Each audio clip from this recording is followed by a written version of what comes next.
In the interest of anybody that cares, I'm going to go through the method that I use to prepare water for my aquarium. Now, this is the method that works for me. It might not work for you.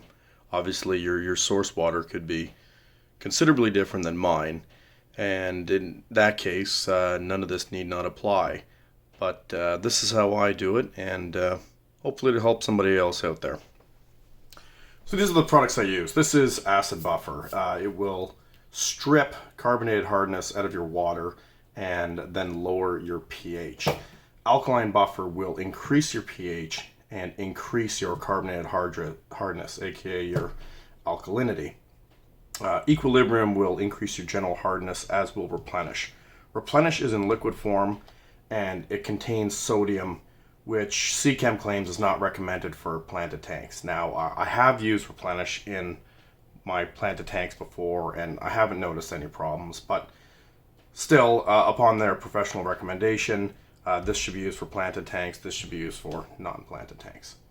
So, the first thing I do is test all properties of the source water. I'm going to test the pH, the total dissolved solids, the general hardness, as well as the carbonate hardness. Now, in my case, I start off with total dissolved solids of about anywhere from 50 to 60, which is incredibly low. So I test TDS with this cheap TDS meter. That's going to give me a measure of everything that's dissolved in the water. It's going to be carbonated hardness, it's going to be general hardness, it's going to be all other scum that's in there, chlorine, you name it, it's going to pick up absolutely everything. So these are a great tool for when you're remineralizing water, but you really do have to keep in mind that they add everything together. So they can lie to you. So you really need to measure the individual components of your water before you use your TDS meter to really understand what is in it. My water also starts off with a fairly high pH. I mean, my pH is anywhere from about 8 to 8.5. Now, because my water is so incredibly soft, this pH meter doesn't work so well because they need ions dissolved in the water to read accurately. So this is actually best done with a liquid pH test. But anyways, I use this when I go to adjust the pH. And when I test my KH, being my carbonated hardness, I get around 1 degree. 1 degree is very low, and same with my general hardness. That is about 1 degree as well, maybe 2 max. So these are both going to give me 1 degree is approximately 17 point some parts per million. So if I add up these two, and I mean because these only measure in degrees, none of this is terribly accurate. Let's say this here is a combined total of 40 parts per million, and the remainder could be other products in the water, which gives me my total TDS. I digress. The thing that I want to do here is I want to lower my pH to something a little more neutral. I want to increase my carbonated hardness and I want to increase my general hardness. So the way that I do that is I first lower the pH with an acid buffer. Now, the second I add acid buffer, it's going to strip out any carbonated hardness in the water, and then it's going to lower the pH. So because I want to buffer my water, I'm actually going to bring let's say my target pH is about 7.5. Well, I'm going to bring that down from my measured pH to about 6.5 before I add my alkaline buffer. So I'm going to start off with an incredibly small amount of acid buffer.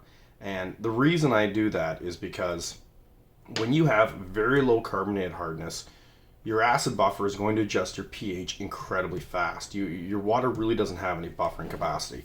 So in a 5-gallon container,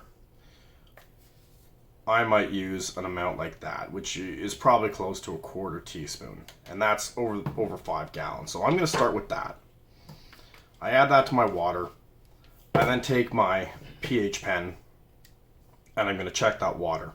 Now, you really have to stir things well. You really want to let them sit, especially when you add acid buffer. I find that it doesn't convert. It converts your alkalinity to carbon dioxide, but the carbon dioxide is also going to lower the pH of your water, and then the carbon dioxide is going to leave the water. So you really have to mix it around and then let it sit, and then check it again.